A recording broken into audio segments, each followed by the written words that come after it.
Bien, muy buenas noches. Ya podemos empezar. Muchas gracias.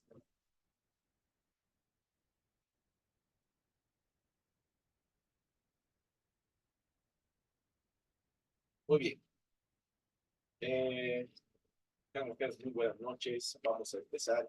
Un agradecimiento especial a la organización por haberme hecho partícipe de este diplomado.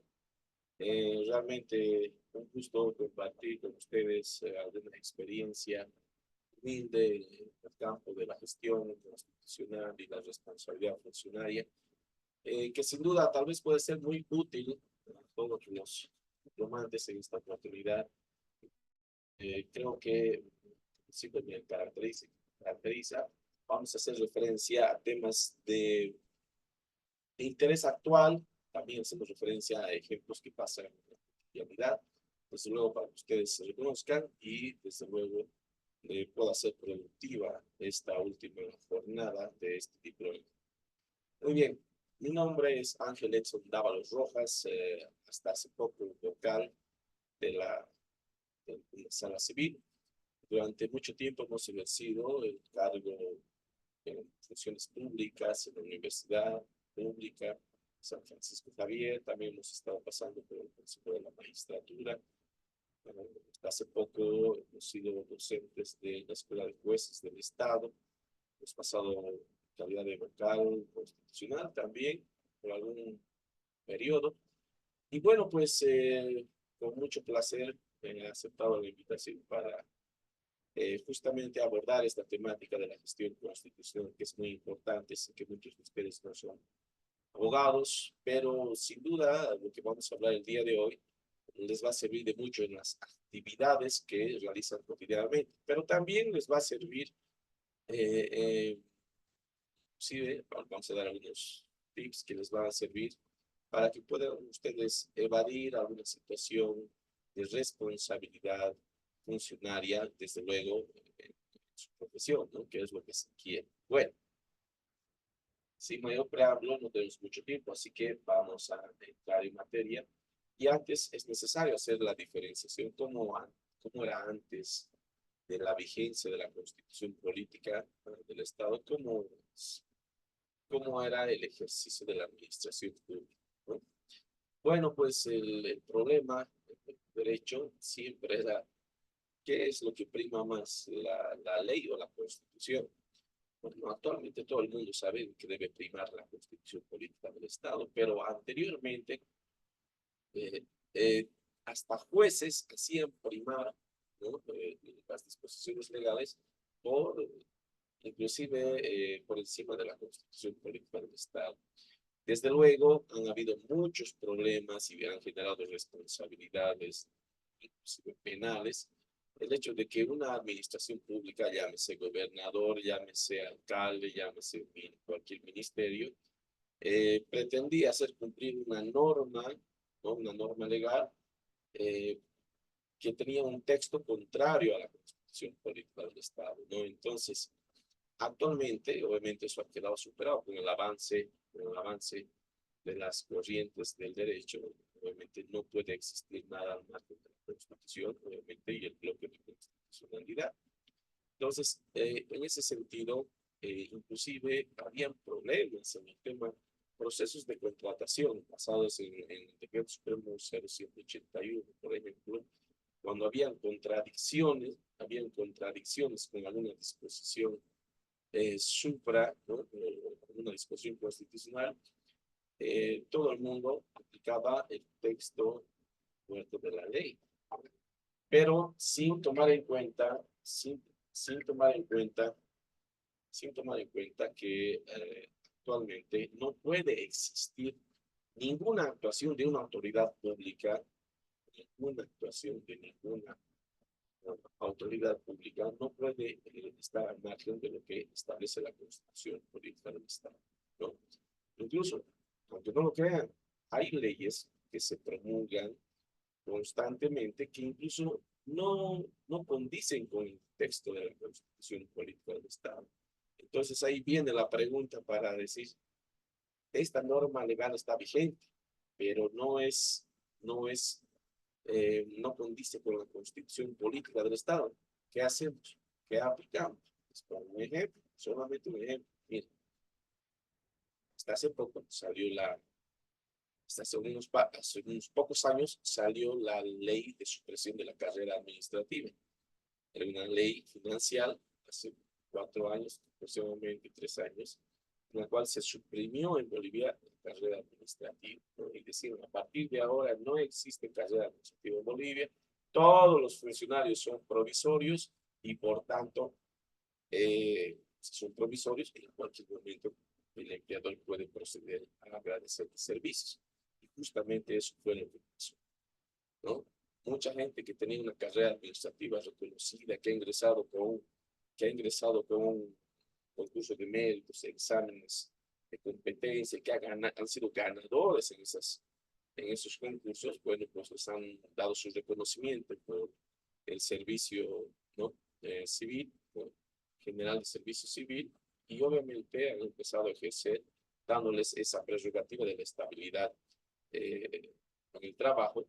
Sin embargo, de la noche a la mañana, después de 20, 30 años inclusive, después inclusive de 20, 30 años de ejercicio de esa calidad de funcionario público, pues le suprimieron la carrera administrativa de un plumazo y desde luego que a muchos les otorgaron su memorando primero, en función de esa ley, como funcionarios transitorios y luego les asignaron a la semana siguiente, les dieron su memorando de agradecimiento de servicio. Bueno, pues con eso salieron perjudicados muchas familias, porque en realidad las entidades públicas estaban haciendo cumplir esa ley de supresión de la carrera administrativa. Pero esa norma era contrario a lo que dice la Constitución en el artículo 123, que dice que se prohíbe la aplicación retroactiva de la ley. Es decir, toda ley que se emite debe regir para el futuro, para lo venidero. Entonces, se entiende que todos estos funcionarios que han dado examen de competencia, concurso de medio y han sido ganadores, han entrado con leyes vigentes en el momento de su postulación. Y es válido. Pero si ha salido una ley nueva, no puede borrar con el todo lo que ha pasado acá. Pues es plenamente válido. Pues se ha sacado una nueva ley de la carrera administrativa, pues se empezará a regir para lo venidero. Eso dice la Constitución. Pero dejando de lado, todas las instituciones públicas han preferido hacer cumplir la ley en detrimento de la Constitución Política del Estado. ¿Cuál es el resultado? El resultado es que muchas familias han sido privadas de una fuente de ingreso de su padre, de su madre o de la persona que llevaba al hogar la manutención de esa fuente. ¿No? Bueno, ha presentado acciones ante el Tribunal Constitucional que hasta ahora ni siquiera se resuelven y están casi más de 2 años. Miren, como les dije, aún en nuestros tiempos siempre hay gente que trata de hacer cumplir la ley por encima de la Constitución, y el ejemplo que se da es solamente uno de los bastantes que existen. Entonces, cualquier autoridad, les decía, que sea alcalde, gobernador, el director del CEDES, o director, qué sé yo, de educación, director digital, no puede estar al margen sus actuaciones de cualquier autoridad administrativa, no puede estar al margen de lo que establece la Constitución Política del Estado. Entonces, ¿qué pasa si una ley es contraria a la Constitución, como les he dicho? Muchos dicen lo siguiente: las instituciones públicas siempre utilizan este argumento y dicen lo siguiente: la ley está vigente y se presume su constitucionalidad. Mientras no se declare la inconstitucionalidad de esta ley, hay que aplicarla a las instituciones públicas. Pero la Constitución Política del Estado, en realidad, lo que quiere es que no es que la declares inconstitucional esta norma legal, simplemente quiere cumples con preferencia la Constitución Política del Estado. No la declares incorrecta. Autoridades judiciales ni administrativas no pueden hacer eso. Entonces, esta ha sido la base para vulnerar muchos derechos de gente humilde, de gente que lo único que quiere es trabajar honestamente, como en el caso que se da, ¿no? Bueno, entonces, a partir del 2009, cuando se ha promulgado la Constitución Política del Estado, ha habido un cambio, un paradigma en el tema del reconocimiento de los derechos humanos. Y eso es algo muy importante en toda administración pública, porque en el ejercicio, ¿no?, de esa potestad gubernamental que ejerce, no pueden desconocer los derechos consolidados, los derechos adquiridos de las personas, ¿no? Entonces, por sobre todas las cosas, nuestra Constitución Política del Estado por lo menos prevé que sea garantista, es decir, establece un postulado de protección de los derechos fundamentales y garantías constitucionales de las personas. Pero está previsto, pero en la práctica generalmente no se cumple. ¿Y en qué forma se incumple este tema de la Constitución y las protecciones de derechos humanos? Por ejemplo, todo el mundo sabe que el alcalde, el gobernador, el ministerio, el director de SEDES, el director de educación, el director de impuestos internos o cualquier autoridad pública no puede despedir a una persona con discapacidad porque tiene una movilidad, ¿verdad? O no puede despedir a una persona con cáncer terminal, por ejemplo. Puede despedir. Todo el mundo sabe que tiene esa protección estatal, pero al final todo el mundo sigue vulnerando esos derechos. Están previstos en esa Constitución que, por lo menos en el caso de las mujeres embarazadas, está previsto en el artículo 48 de la Constitución, ¿no? 48 para los 6 de la Constitución del Estado y también de las personas con discapacidad. Es más, la protección de los derechos ha avanzado tanto que inclusive no se puede despedir a personas que tengan una enfermedad de base terminal. Las personas que tengan una situación de enfermedad de cáncer o una situación irreversible que afecte su estado de salud, pues tienen que estar protegidas. Ahora, qué pasa si sabiendo esa situación la administración pública los retira de su fuente de trabajo? Entonces, ahí surge, funciona la protección de los derechos humanos de la Constitución, surge la posibilidad de utilizar un medio de protección para restituir ese derecho vulnerado, que es la acción de amparo constitucional. Miren, hay personas que, bueno, las autoridades saben, les decía, saben las autoridades, que no pueden despedir y lo hacen, y saben cuál es su entendimiento de algunas autoridades administrativas, muchas autoridades públicas dicen, sáquenlo con el de confianza, y si vuelven, que vuelva con el pan. No les interesa situación personal de humano, familiar que puede producir esa decisión. Sin embargo, como no se ha puesto un candado a eso, entonces las autoridades públicas prefieren que retornen cuando les obligue una autoridad en un amparo constitucional, prefieren que les obliguen y cumplen nada más, pero hasta ese tiempo ya no la posibilidad de que otras personas trabajen. Y a veces pasa mucho tiempo. Y otras personas que deciden no reclamar, pues se van a buscar otro trabajo. Y obviamente las autoridades públicas logran su objetivo. Bueno, en todo caso, debemos que señalar como conclusión que toda actividad de la administración pública no puede estar al margen de la Constitución del Estado. O van a haber normas legales. Si hablamos de procesos de contratación, a ver, Decreto Supremo 0181, seguramente ya han avanzado. Cuando existen problemas en los procesos de contratación estatal y hay vacíos o ambigüedades en torno a ello, ¿dónde van a recurrir? No puede ser un criterio discrecional del contratante o de la entidad pública de querer decidir a su capricho y gusto lo que quiere. Entonces, tiene que tomar en cuenta principios, valores, fundamentos que están en la Constitución para resolver ese caso, ¿no? Bueno, por eso es importante tomar en cuenta y hacer conciencia que toda decisión que se tome en cualquier actividad que realice la administración pública debe estar acorde a lo que establece la Constitución Política del Estado. Y déjenme decirles algo que ustedes ya lo saben. Los problemas no vienen cuando las autoridades están en ejercicio de funciones.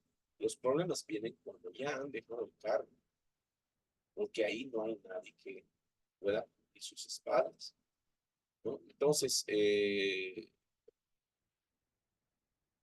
las personas que son de ese criterio, de que sus acciones deben estar enmarcadas a lo que dice la Constitución y el bloque de constitucionalidad, generalmente son aquellas que están, pueden iniciar los procesos penales, o sea, pero siempre sale sin responsabilidad, ¿no?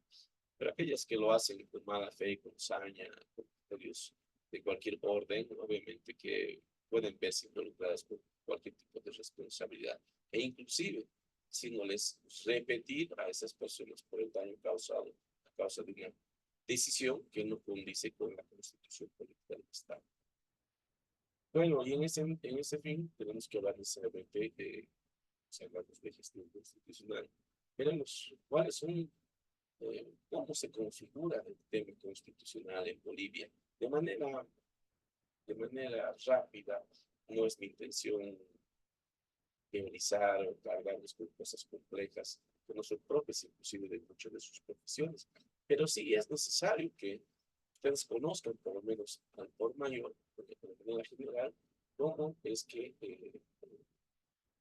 se aplican por lo menos las acciones de defensa de nuestra Constitución, están reconocidas por parte de las competencias del Tribunal Constitucional.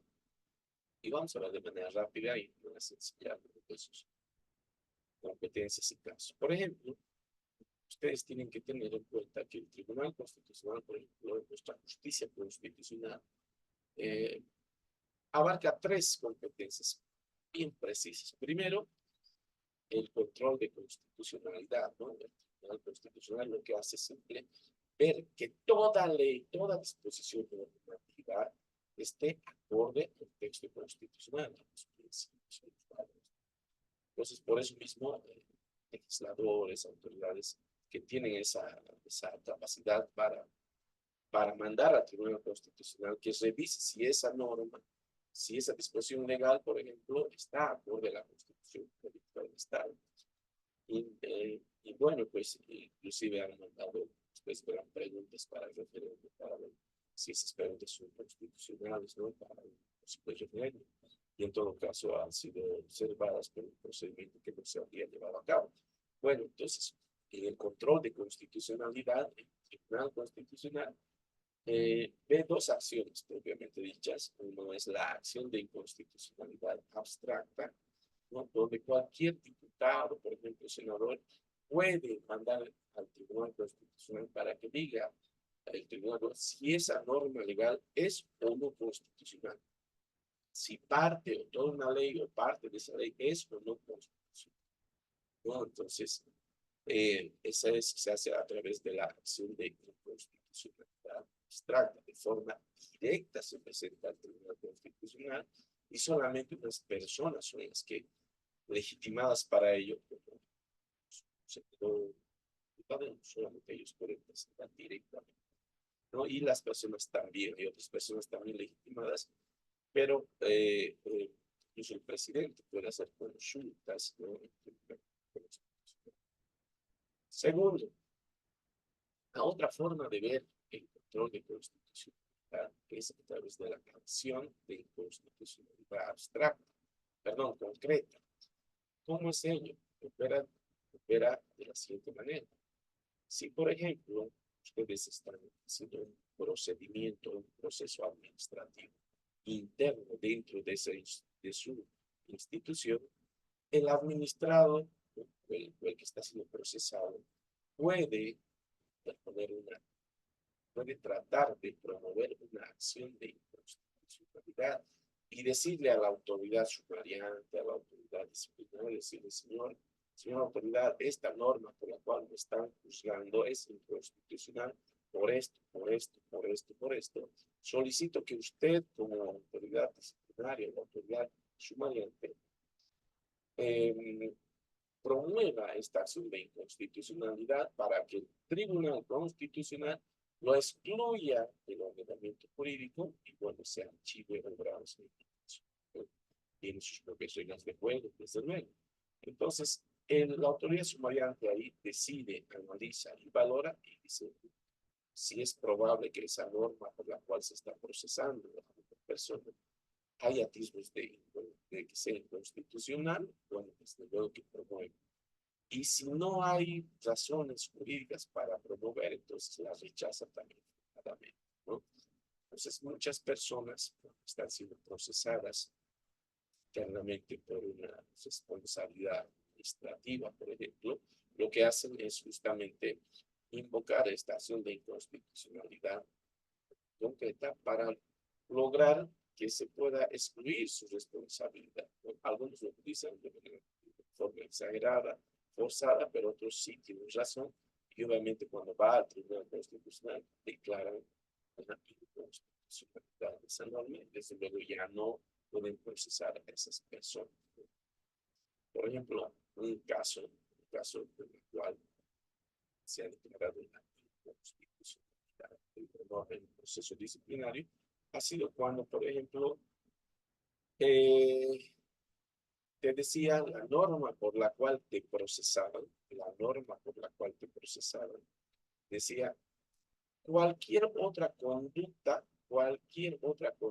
que sea reprochable será motivo de responsabilidad disciplinaria, más o menos así, ¿no? Entonces, si tú llegabas mal vestido a tu fuente de trabajo, podía marcarse esa conducta un proceso.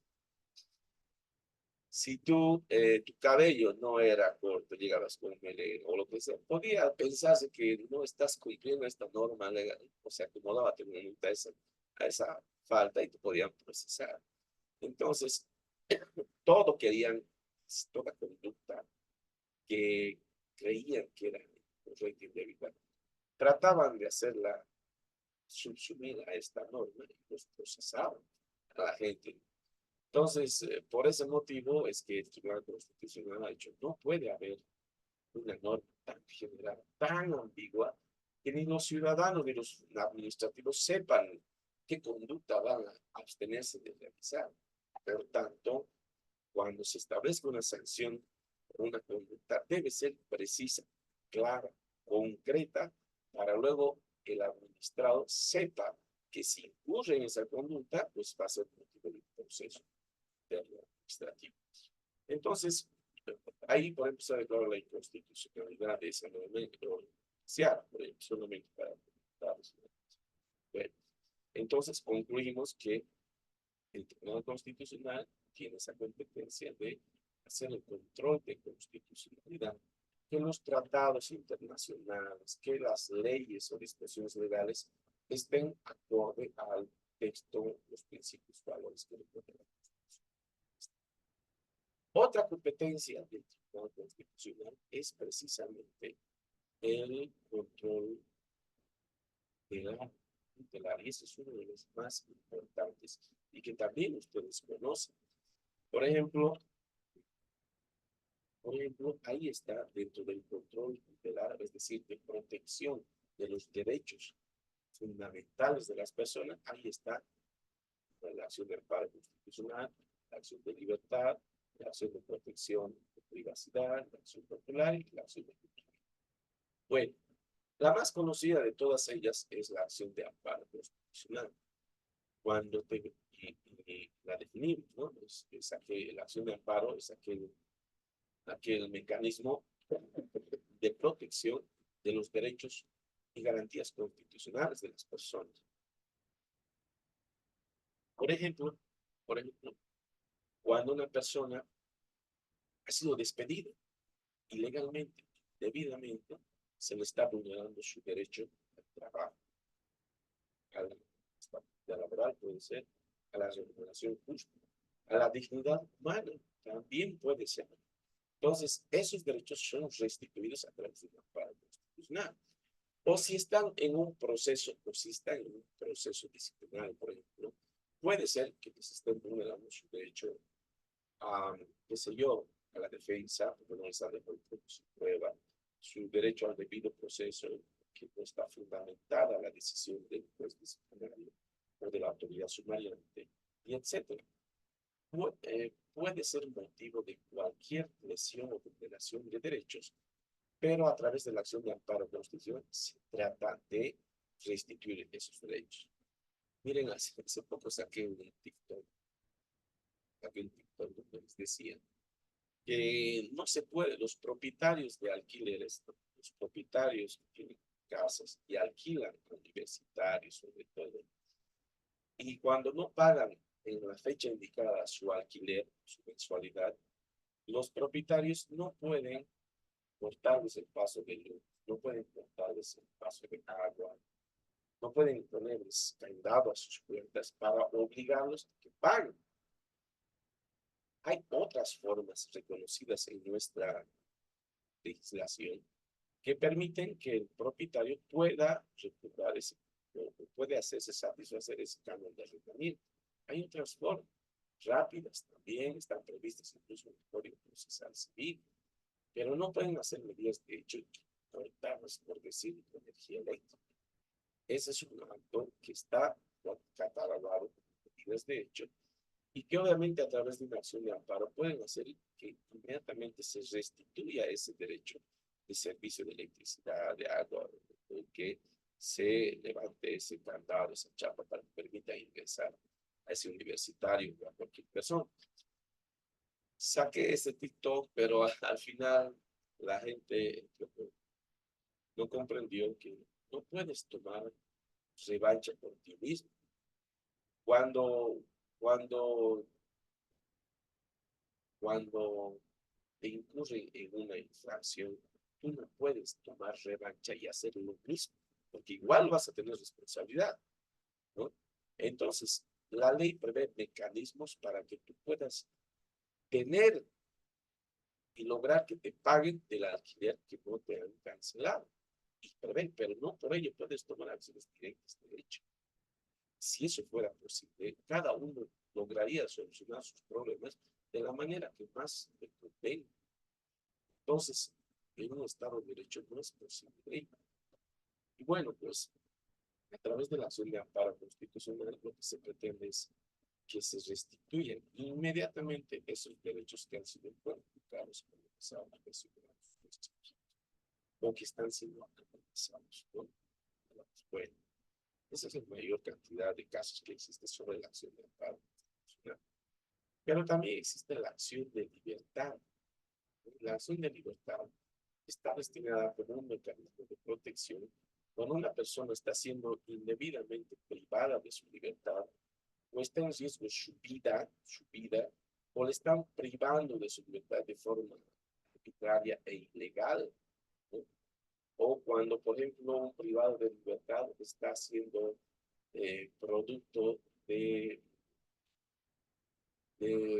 actos que agravan su situación política en el cual está recluido. Entonces, la acción de libertad protege los derechos, pero ciertos derechos diferentes de la acción de amparo, ¿no? Entonces, por ejemplo, cuando una persona es detenida por más de 48 horas, sin que le digan por qué está siendo detenido o por qué está siendo aprendido, ¿no? Entonces se está lesionando su derecho a que se le señale por qué motivo está siendo aprendido. No puede ser detenido más de 8 horas. Si transcurre más de ese tiempo, pues es una presión ilegal, etcétera, etcétera. O cuando, por ejemplo, el proceso de medidas cautelares que se le está haciendo se demora en exceso en la tramitación que se le está haciendo sin ningún justificativo, pues puede presentarse la acción de libertad para lograr que ese trámite se agilice rápidamente. O cuando una persona está en riesgo su vida, su salud, y producto de una situación de un impedimento de poder lograr que se saque un cuerpo, por ejemplo, igual procede la acción de libertad. Por ejemplo, ver qué pasa si estás en el penal, en detención preventiva, tienes una enfermedad de base y no te permite salir el alcalde, el responsable del penal, no te deja salir. Tienes una enfermedad o tienes algo que está complicando tu vida, está en riesgo y no te deja salir. puedes presentar la acción de libertad para posibilitar que tengas atención médica de forma inmediata. Se presenta la acción de libertad y al día siguiente ya sí o sí, dentro de las 24 horas, ya tiene que llevarse a cabo la acción de libertad, ¿no? Entonces, como se podrán dar cuenta, la acción de libertad, hay un error a considerar que presentas acción de libertad y si ganas eso, automáticamente es para salir del penal libre. Eso no se da en todos los casos. Hay acciones de libertad para ese fin, pero no es en todos los casos, ¿no? Bueno, otro tipo de acción tutelar, la acción de defensa para proteger los derechos es justamente la acción de cumplimiento. Pero se protegen derechos de a través de esta acción de cumplimiento, lo que se pretende es lograr, lo que se pretende es lograr que un funcionario público logre cumplir el mandato legal que está previsto en la Constitución Política del Estado. Es decir, eh, están, están vigentes normas de la Constitución Política del Estado, normas legales, decretos supremos, ordenanzas municipales, leyes autonómicas, departamentales. Entonces, miren, hay una cantidad de normas legales que están a nuestro ordenamiento. Decreto Supremo 0181, Ley 1178 de responsabilidad por la función pública, Ley 2027 del Estatuto del Funcionario Público, etcétera, etcétera. Pero hasta antes de la Constitución Política del Estado, no había un mecanismo para hacer que una autoridad pública cumpla lo que dice la ley, cumpla lo que dice la Constitución o un decreto supremo. No bien. Tenías que denunciarlo a la autoridad pública por el incumplimiento de deberes para tal vez posibilitar que cumpla esa ley. Pero al final el proceso penal tenía otra finalidad y a veces ni se cumplió la norma. Pero actualmente los ciudadanos tienen esa posibilidad de presentar la acción de cumplimiento y que un tribunal de garantías constitucionales pueda obligar en un plazo prudente, 3 días, 6 días, 10 días, dependiendo del caso, pueda lograr decir, muy bien, señor, usted tiene que cumplir esta disposición legal y no hay oficial voluntad. Lo hago. Por ejemplo, en Tarija, la Asamblea Legislativa Departamental aprobó una ley de eh, otorgación de canastas alimentarias a personas de la tercera edad. Se aprobó para todas las personas adultas mayores, se dijo que tenían esa posibilidad de ser beneficiarios con esa canasta alimentaria.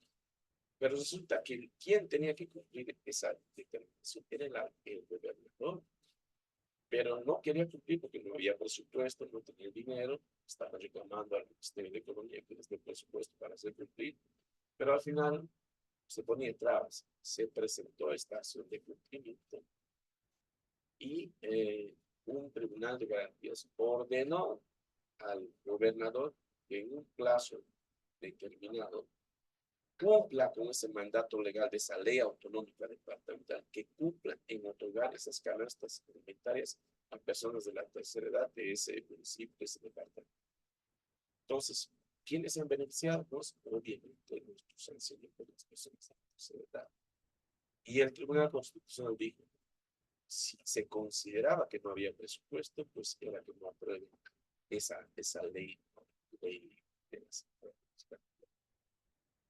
Pero estando vigente esa ley, pues debe cumplirse porque es obligatoria, tiene una eficacia jurídica, es vinculante y es obligatoria. Por lo tanto, señor gobernador, se le da el plazo de esto para ya empezar a cancelar o hacer la gestión para que pueda inmediatamente. Si no están de acuerdo, no tienen plata, pues gestionen la modificación o derogación de esa disposición de la. Bueno, pues muchos ancianitos después de muchos meses han sido beneficiados y era el sustento diario para mantenerse ellos también.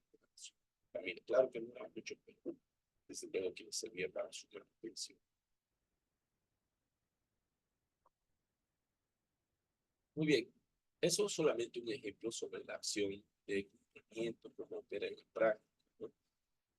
Pero también existe otra acción de defensa, que es la acción de protección de privacidad.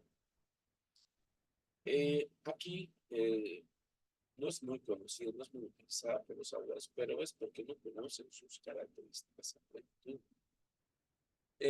A través de esta acción de cumplimiento, se trata de que una persona pueda lograr la modificación, el cambio o la supresión de un dato, de una información que es de una persona, pero que le pueda causar daño a su dignidad, a su honra, de sí mismo o de su familia. ¿No? Entonces, por ejemplo, ¿cómo surge esta acción de protección de privacidad? Por ejemplo,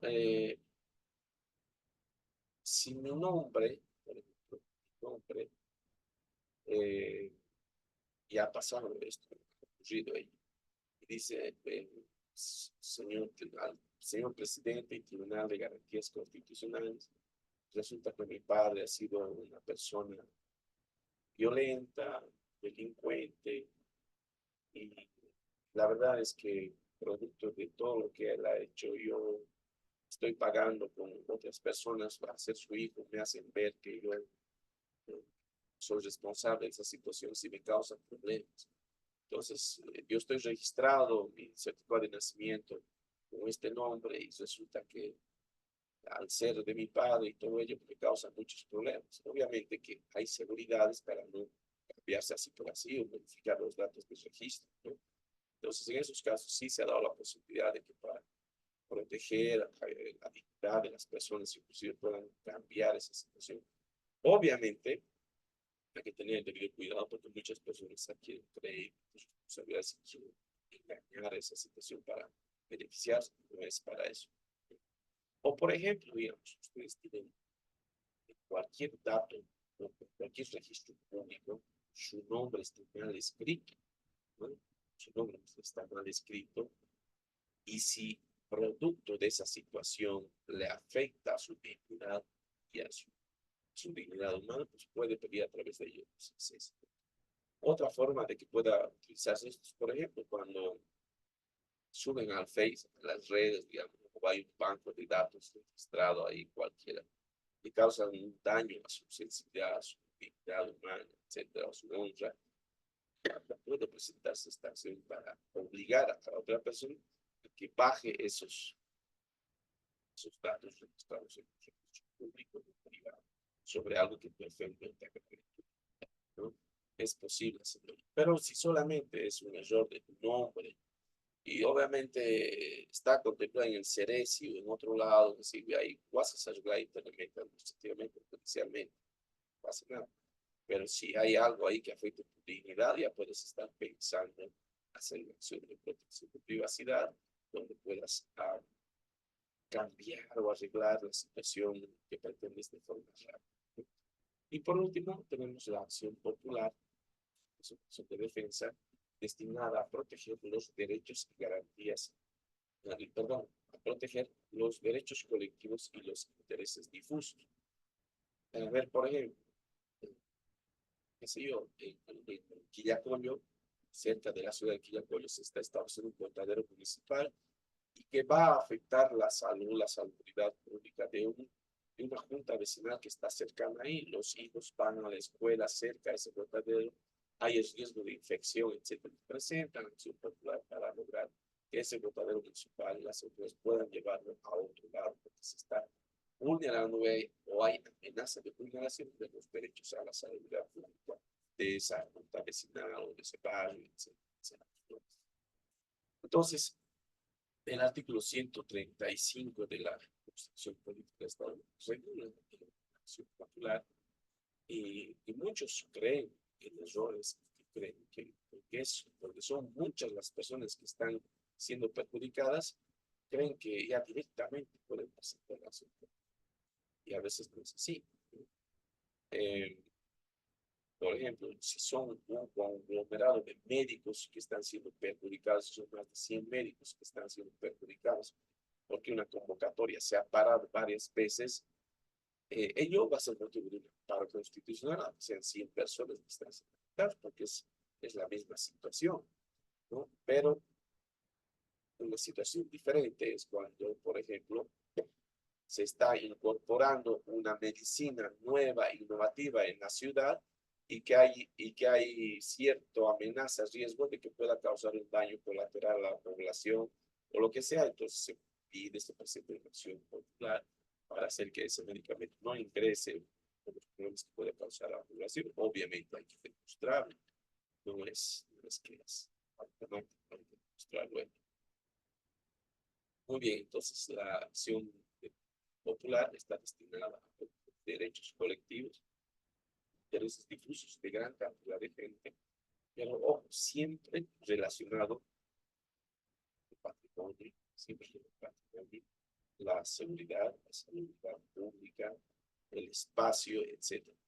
Si son otros derechos relacionados que no están relacionados con esto, obviamente que no va a prosperar la acción de, no va a prosperar la acción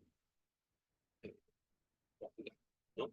Miren, hemos englobado de manera sencilla cómo opera este tema de la protección de las acciones de defensa, que es una competencia que está en la propia de la justicia constitucional. Y por último, la tercera competencia de la Constitución Constitucional o del Tribunal Constitucional es justamente el control competencial, ¿no?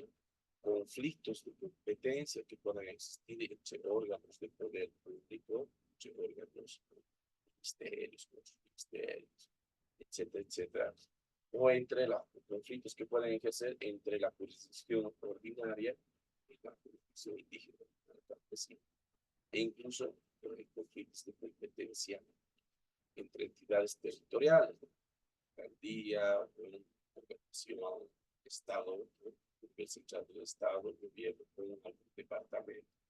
Esas cosas son conflictos entre una constitución, es el que define quién es el titular de esa competencia, quién es el que debe, quién es el que tiene esa capacidad legal resolver ese eh, para resolver ese conflicto de competencias que puede existir. Y les comento para ejemplificar cómo opera ello. Por ejemplo, una autoridad judicial, pues un juez cautelar está viendo un proceso, qué sé yo, por robo o por lo que sea, está viendo un proceso, ¿no? Un juez cautelar, y resulta que la autoridad indígena originaria campesina le dice, presenta un nombre y dice, señor juez, le solicito que se inhiba de conocer este caso porque nosotros vamos a resolver este caso como justicia indígena originaria campesina. Aquí se ha cometido un robo, un hurto, esta persona forma parte de nuestra comunidad, la víctima también forma parte de nuestra comunidad y por tanto son sitios que se niegan, ¿no? Y entonces la juez puede decir, bueno, puede que no considere que sea un motivo para que la justicia indígena que entonces no da lugar. Si se fundamenta por qué no le va a dar el caso, no va a requerir de una competencia a la justicia indígena campesina, y lo que hace es simplemente pues, ya remitirse al Tribunal Constitucional, y el Tribunal Constitucional es el que dice quién de los dos, la juez cautelar como jurisdicción ordinaria o es la justicia indígena ordinaria la que debe conocer ese caso. Entonces, los conflictos competenciales más o menos se suelen ingresar a especificidades sobre este tema, ¿no? Bueno, entonces, como podrán darse cuenta, ese es más o menos el marco de la justicia constitucional en lo que se desenvuelve en nuestra jurisdicción constitucional. Y ahora vamos a ver, para terminar en 5 minutos, el tema de la responsabilidad funcional. No está exento ni el portero ni el presidente del Estado está exento de responsabilidad funcionaria en el ejercicio de sus competencias y funciones. Y conforme ustedes saben, la ley 1178 en su artículo 29 establece la responsabilidad administrativa y a continuación también prevé la responsabilidad civil, ejecutiva y penal. La responsabilidad administrativa se va a dar cuando ese funcionario incumpla cualquier disposición normativa, ¿no? Cualquier orden normativo de esa administración, Entonces, le va a generar responsabilidad administrativa cuando vulnere la normativa interna de esa institución. Pero también puede generar esa conducta de ese personal o de ese administrativo, puede generar una responsabilidad civil, es decir, que producto de su decisión se ha generado un daño a la institución y obviamente la institución le va, luego de que se hagan las auditorías respectivas, se va a iniciar un proceso de responsabilidad civil para lograr la recuperación de ese monto de dinero a ese personal. También existe la responsabilidad ejecutiva, que es cuando, obviamente, al menos conocida, cuando no se logra cumplir la planificación que se ha previsto en la gestión que se realiza por parte de la administración pública. Responsabilidad ejecutiva.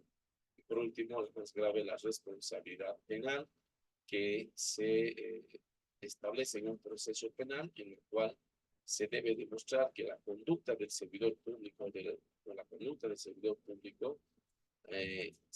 incurre en un ilícito, ¿no? Incurre en un ilícito y por ese motivo es que se ha establecido poner una sanción, obviamente para su cumplimiento. Ahora aquí ocurre alguna situación también que es necesario hacerla conocer.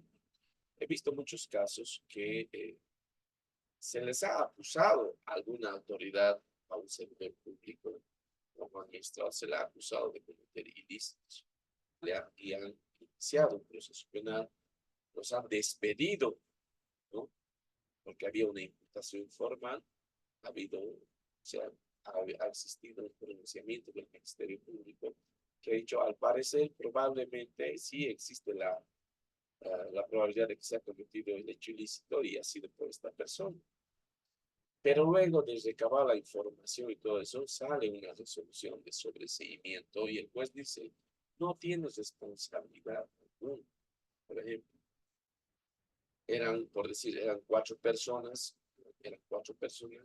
y se les ha acusado de que han comprado una fotocopiadora que no era nueva. Se les ha acusado a los 4 personas. De las 4 personas han ido a su penal, se las ha destituido a todas ellas.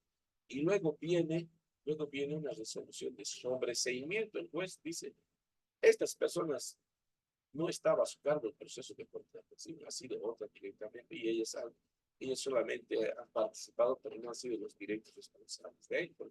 Por tanto, sobreseimiento. Entonces, ahí muchas de las personas tienen la posibilidad de volver a su fuente de trabajo, como se les ha exonerado de responsabilidad. Tienen la posibilidad de pedir reincorporación laboral, que les paguen de todo ese tiempo de años que no les han pagado sus salarios. ¿Quién va a ser responsable de ello? Las personas que les han llevado a juicio penal a esos servidores públicos, ¿no? Y a ellos tienen que repetírsele todo lo que han pagado a estos trabajadores que se han reincorporado, ¿no? Porque ellos no tenían la responsabilidad, se les está cancelando por un trabajo que ya no han realizado por varios años. Entonces, como podrán darse cuenta, no es nomás denunciar por denunciar. Si realmente existe esa determinación de que hay un hecho ilícito, desde luego están obligados los funcionarios públicos, la ley 004 les obliga a ser incluso querellantes, pero cuando no tienen la probabilidad de la certeza de ello, no existe un informe de autoría para ello, es pertinente arriesgarse, porque va a haber consecuencias nefastas para ello. Y bueno, pues si hablamos para terminar de la responsabilidad administrativa o el proceso disciplinario, en algunas instituciones lo llaman proceso disciplinario, en otras se llama proceso interno, sancionador, u otros dan diferente denominación. Pero, en todo caso, todo se trata de una potestad administrativa del Estado que tiene para sancionar a los funcionarios de forma previo proceso interno y obviamente que puede ir por faltas leves, graves, hasta gravísimas, ¿no? En algunos solamente tienen leves y graves, ¿no? Mucho depende de qué institución es, si está regulada por la ley 2027, Estatuto de Funcionario Público. Mucho tiene que ver si están regulados por la Ley General de Trabajo, para ver qué normas, qué reglas de juego hay que aplicar para esos casos, ¿no? Y entonces ahí viene el Decreto Supremo 23318A, que deben conocer ustedes, y su modificatorio, que es el Decreto Supremo 26237. Bueno, ¿qué podemos decir de este proceso interno administrativo?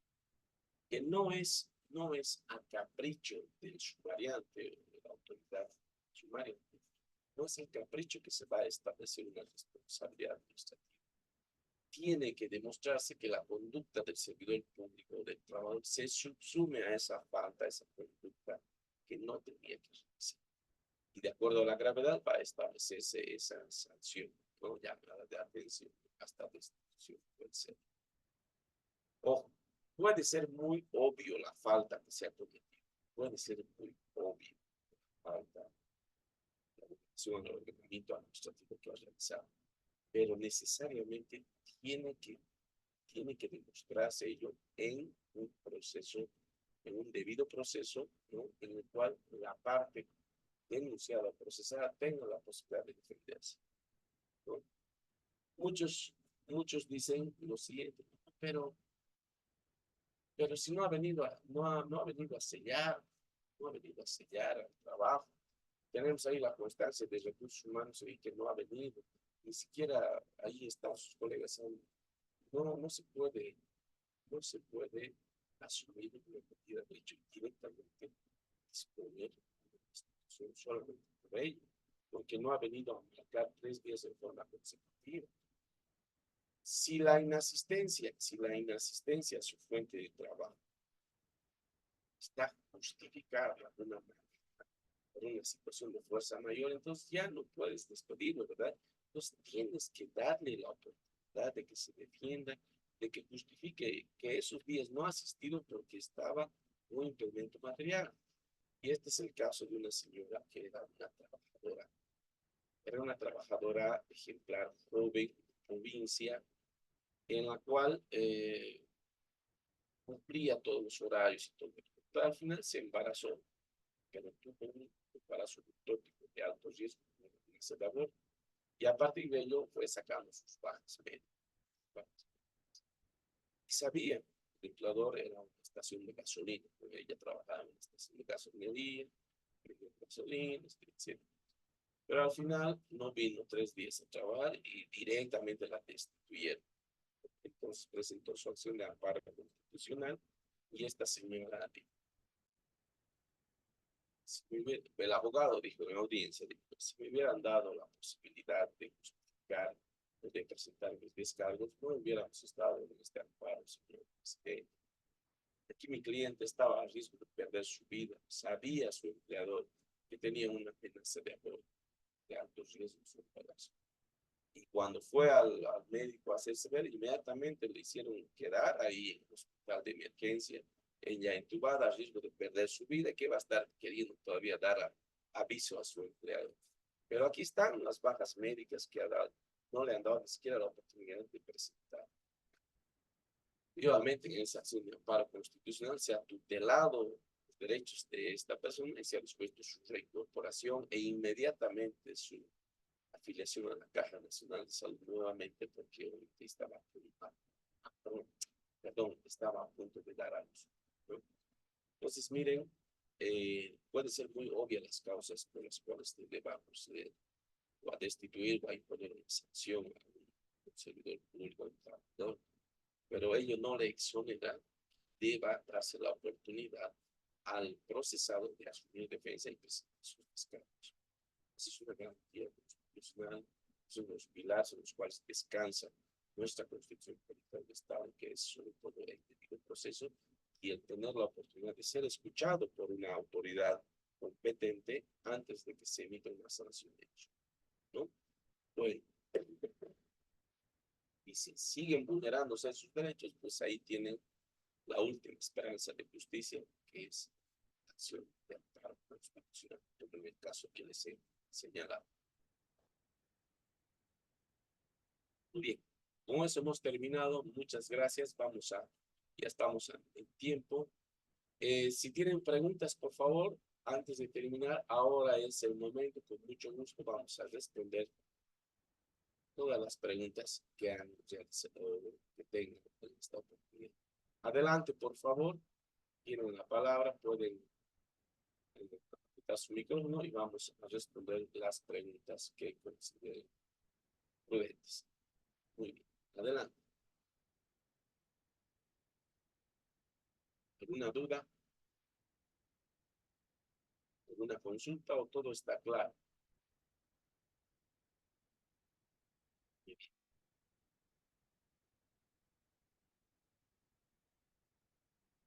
En todo caso, permítame aprovechar este último minuto para todas las personas que deseen.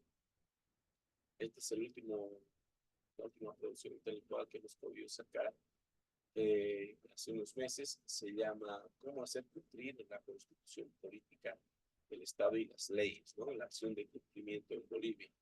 Es un libro en un lenguaje sencillo, en el cual existen modelos, inclusive está destinado a que cualquier autoridad pública logre asumir firmeza y cumplir una disposición legal, como les explicaba anteriormente.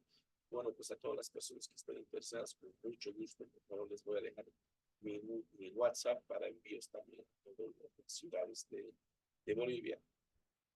El costo es 100 bolivianos. Y bueno, pues con gusto también para mandarles un, un gran saludo y un autógrafo de suscriptor, ¿no? Bueno, les dejo como siempre, como lo hago. No soy celoso del conocimiento, más bien siempre trato de compartirlo. Así que a todas las personas que deseen, les dejo mi teléfono de WhatsApp para cualquier consulta, duda, orientación que tengan, algún problema, que puedan hacerlo, pues con mucho gusto. Acá se los dejo mi número de WhatsApp de celular. El número es el 68 66 42 94. Ahí lo tienen. Reitero, es el 68 66 42 94 para cualquier situación, una consulta. Con mucho gusto estamos ahí para poder ayudarles, ¿no?